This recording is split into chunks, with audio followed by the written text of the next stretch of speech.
اور اس حوالے سے صحیح مسلم میں ایک بڑی پیاری حدیث ہے کہ ایک شخص تھا جس کا نام تھا ضماد. ضماد تو نہیں، عربی میں ضباد کہیں گے، ضاد میم الف دال. اس کے بارے میں مشہور تھا کہ وہ جن نکالا کرتا تھا. وہ مکے آیا کہیں تو اس کو پتا چلا کہ اس طرح مکے میں ایک شخص محمد صلی اللہ علیہ وآلہ وسلم ان کے ساتھ اس طرح کا مسئلہ ہوا ہے، کچھ عرصے سے وہ اس طرح کی باتیں کرتے ہیں. غار میں چند دن کے لیے گئے تھے. لوگوں نے پھر مشورہ کیا تو اس نے کہا کہ مجھے نبی علیہ السلام کے پاس یعنی محمد کے پاس لے چلو. وہ آیا، اس نے بڑے یعنی اخلاقی انداز میں کہا کہ اے محمد اگر آپ چاہیں تو میں آپ کا علاج کر سکتا ہوں، میں جنات کا، اسیب کا، اس طرح کا جو سایہ وغیرہ ہوتے ہیں میں اس کا علاج کرتا ہوں. تو آپ صلی اللہ علیہ وآلہ وسلم سے اس نے کہا کہ آپ بتائیں آپ کیا بیان کرتے ہیں، آپ کو کیا پرابلم ہے. تو آپ علیہ السلام نے چند الفاظ پڑھے، ان الحمد للہ نحمدہ ونستعینہ ونستغفرہ. بے شک تمام تعریفیں اللہ کے لیے، ہم اسی کی حمد کرتے ہیں، اسی سے مدد چاہتے ہیں، اسی کی طرف رجوع لاتے ہیں. من یہدہ اللہ فلا مضل لہ، جسے اللہ گمراہ کر دے، جسے اللہ ہدایت دے دے، اسے کوئی گمراہ نہیں کر سکتا. ومن یضلل، اور جسے وہی گمراہ کر دے، فلا ہادی لہ، اسے کوئی ہدایت نہیں دے سکتا. واشہد ان لا الہ الا اللہ وحدہ لا شریک لہ، اور میں گواہی دیتا ہوں کہ اس اکیلے اللہ کے سوا کوئی معبود نہیں ہے. واشہد ان محمدا عبدہ ورسولہ، اور محمد صلی اللہ علیہ وآلہ وسلم اس کے بندہ ہے خاص اور رسول ہے. اس کے اوپر ایسا روب طاری ہو، اس نے کہا یہ آپ نے کیا کلام پڑھا؟ دوبارہ پڑھے، دوبارہ پڑھا. اس نے کہا ایک دفعہ پھر سنائے. ابھی قرآن تو پڑھا ہی نہیں تھا، صرف آپ نے اپنے خطبے کے الفاظ پڑھے. تیسری دفعہ جب اس نے سنا، اس نے کہا واللہ ایسا کلام میں نے کبھی نہیں سنا. آپ اپنا ہاتھ بڑھائیں، میں آپ کے ہاتھ پہ بیعت کروں، میں اسلام قبول کرتا ہوں. یہ صحیح مسلم میں حدیث ہے. تو وہ آیا علاج کرنے تھا، اس فیلڈ کا ایکسپرٹ تھا. جس طرح آپ دیکھ لیں کہ جادوگروں نے اسلام قبول کر لیا تھا، ان کو پتہ چل گیا تھا کہ موسیٰ علیہ السلام جو کچھ کر رہے ہیں یہ جادو نہیں ہے، کیونکہ ہر ایکسپرٹ اپنی فیلڈ کو جانتا ہے. ایک ڈاکٹر کو پتا ہے کہ ڈاکٹر زیادہ سے زیادہ کیا کر سکتا ہے، اور اس کے سامنے کوئی ایسا ایکسپیرینس آ جائے وہ کہے گا یہ ڈاکٹری میں پاسبل نہیں. جادوگروں کو بھی پتا تھا کہ جادوگر آنکھوں کا دھوکہ کرتے ہیں، یہ تو فزیکلی کر کے بتا رہا ہے، یہ جادو نہیں. تو جادوگر جن کی بیس پہ فرعون اکڑا ہوا تھا وہ تو مسلمان ہو گئے، اس کے بعد تو فرعون کو ویسے ہی مسلمان ہو جانا چاہیے تھا، لیکن نہیں ہوا، ہدایت اس کی قسمت میں نہیں تھی. یہاں پہ بھی مشرکین عرب جو بار بار کہتے تھے اس پہ جنات کا اثر ہے، جو جنات کا ایکسپرٹ ہے وہ کہہ رہے کہ یہ جنات کا اثر نہیں ہے، اور وہ مسلمان ہو گیا. اس کے بعد گنجائش رہتی تھی کہ مشرکین عرب نبی علیہ السلام پہ ایمان نہ لاتے، لیکن وہ قسمت میں ہدایت. اور لوگ کہتے ہیں جی اللہ کے نبی زندہ تھے، لوگ پتہ نہیں کیوں نہیں بات مانتے تھے. آج اللہ کے نبی کی بات مان رہے ہیں لوگ. وہ تو ان سے بہتر تھے، وہ کافر تھے، کم از کم ڈٹے تو ہوئے تھے نا. یہ مسلمان ہو کے اللہ کے نبی کی بات ماننے کے لیے تیار نہیں ہے. تو میں تو آج کل کے مسلمانوں کو دیکھتا ہوں تو مجھے اندازہ ہو جاتا ہے کہ واقعی یار ایک بندہ نبی کو مان کے بھی نبی کی نہ مانے تو یہ تو بڑا مسئلہ ہے، اور ایک بندہ نبی کو مان ہی نہیں رہا وہ اس کی نہ مانے تو وہ چھوٹا مسئلہ. یہ جو آج کہہ رہے ہوتے ہیں نا جی وہ کاش تیرے زمانے میں ہوتا تو میں تیرے قدموں سے لپٹ جاتا، کبھی میں تیری جوتیوں کا تسمہ ہوتا، یہ کچھ ہوتا، میں کہنا رفع دین پھر بھی نہ تو شروع کرتا. تو کہنا ہم لوگ کہیں گے کہ یار ایک مکیہ میں مارنا ہے. یعنی جو اتنا بزدل ہے آج کے دور میں کہ وہ اپنے نظریات کو قرآن و سنت پڑھ کے چینج کرنے کے لیے تیار نہیں ہے، تو وہ ابو جہل ہی ہوتا.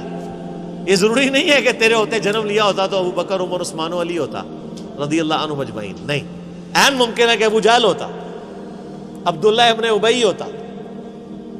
یہ بات کرنا بڑا آسان ہے، تیرے ہوتے جنم لیا ہوتا. یہ ساری کہانی ہے میرے بھائی، یہ بڑا مشکل کام ہے. یہاں پہ آپ دیکھ لیں نبی علیہ السلام کے کارٹون بنتے ہیں تو جنہوں نے داڑیاں نہیں رکھی سب سے پہلے وہ آ کے بینک توڑتے ہیں، شیشے توڑتے ہیں، گاڑیوں کو آگ لگاتے ہیں عشق رسول کے نام میں. انہی کو کہتے ہیں کہ یار داڑھی رکھ لو، نال ہی ٹھوس.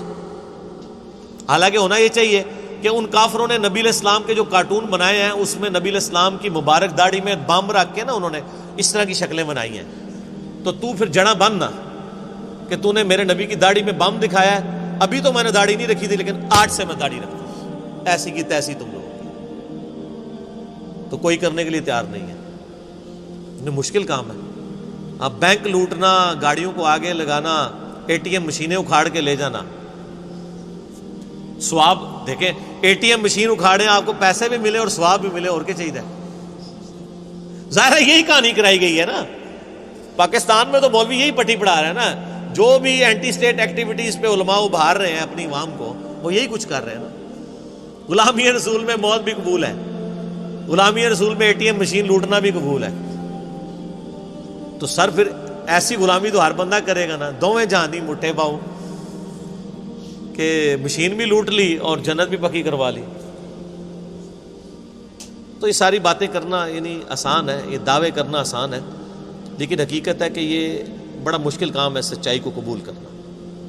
تو اللہ تعالیٰ فرماتا ہے کہ تمہارے صاحب مجنون نہیں ہیں، ان پہ کوئی جنات کا اثر نہیں ہے. اور پھر نبی علیہ السلام کا کریکٹر بھی ان پر گواہ تھا. جنات کے اثر والے لوگ تو بہکی بہکی باتیں کرتے ہیں. جس پہ جنات کا اثر ہو وہ یہ لوگوں کو کہے گا کہ اپنی بچیوں کو زندہ دفن نہ کرو، اپنے ماں باپ کے ساتھ اس نے سلوک کرو، اس خدا کی عبادت کرو جس نے تمہیں بے قدر پانی سے پیدا کیا ہے.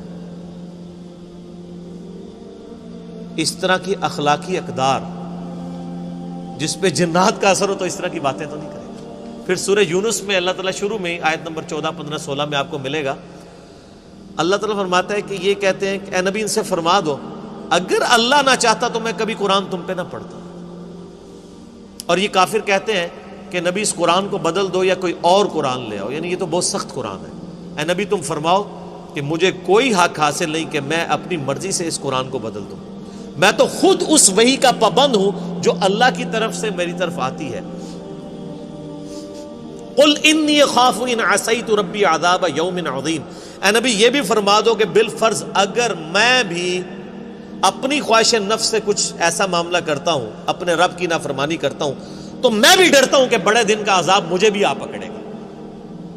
اس سے زیادہ اور کس طریقے سے آپ کو بات سمجھائی جاتی کہ قرآن میں یہ آیت 3 دفعہ ریپیٹ ہوئی ہے، سورہ یونس میں، سورہ الانعام میں اور سورہ الزمر میں. قل انی اخاف ان عصیت. اے نبی تم فرماؤ مجھے تو خود خوف لگا ہوا ہے کہ بالفرض اگر میں نے بھی اپنے رب کی نافرمانی کی تو بڑے دن کا عذاب مجھے بھی آ پکڑے گا. یہ آپ کے بابے ہیں جو کہتے ہیں جو ہمارا مرید ہوا تو ہم تو اس وقت تک جنت میں نہیں جائیں گے، حالانکہ وہ بابے خود نماز پڑھ رہے ہوتے ہیں، نہ ان کے مرید نماز پڑھ رہے ہوتے ہیں. نماز کا پوچھے کہتے ہیں مدینہ شریف پڑھتے ہیں. ان سے کہیں کوئی ضعیف حدیث دکھا دیں کہ نبی علیہ السلام جب مکے میں تھے تو مدینے آ کے نماز پڑھتے تھے، اور جب مدینے میں تھے تو مکے جا کے نماز پڑھتے تھے. کہانیاں. اور بلکہ میں نے اس کہانی کی تو وہ انجینئرنگ کی ہے کہ صحیح مسلم میں حدیث ہے کہ نبی علیہ السلام نکلے تو بنو سلمہ کے کچھ لوگوں کو دیکھا مدینہ شریف میں، وہ کھڑے ہوئے تھے. آپ نے میں کیوں کھڑے ہو یہاں پہ؟ تو کہا یا رسول اللہ ہم ذرا دور رہتے ہیں تو مسجد نبوی میں آتے ہوئے ہمیں ٹائم کافی زیادہ لگ جاتا ہے، تو ہم نے ارادہ کیا کہ ہم مسجد نبوی کے قریب شفٹ ہو جائیں. تو آپ نے فرمایا جو اتنے قدم چل کے آتے ہو تمہیں ثواب ملتا ہے. ان کا یا رسول اللہ لیٹ ہو جاتے ہیں، پہنچنے میں تکلیف ہوتی ہے. تو آپ نے فرمایا ہر قدم پہ ثواب ملتا ہے. تو انہوں نے پھر مسجد نبوی کے قریب شفٹ ہونے کا ارادہ ترک کر کے اپنے ان علاقوں میں رہے، صرف اس وجہ سے کہ جتنے قدم چل کے آئیں گے ثواب ہوگا. تو میرا ایک معصومانہ سوال ہے کہ بزرگ تو اڑ کے یہاں سے مدینے پہنچ جاتے ہیں، وہ بنو سلمہ والے صحابہ جو کہتے ہیں ایک ادنا صحابی دی بھی پیراں دی خاک نہیں ہوتا، ولی تو اڑتا پھردا ہے مکھی مچھر آر، اور صحابی وہ بیچارہ شفٹ ہو رہا ہے مدینے کے قریب. کہانیاں. کیونکہ یہ صحیح مسلم شریف ہے، وہ بزرگ شریف ہے. اور اگر کوئی کہتا ہے نہیں نہیں وہ آپ کو سمجھ نہیں آیا تو لے آؤ بابا کوئی اڑ کے دسے. سب کہانیاں. تو یہ انہوں نے دین کو بگاڑ کے پیش کیا ہوا. کتابوں کا دین اور ہے، بابوں کا دین اور. اللہ تعالیٰ فرماتا ہے کوئی تمہارے نبی کے اوپر جنات کا اثر نہیں ہے، ان کی تو تعلیمات بتا رہی ہیں.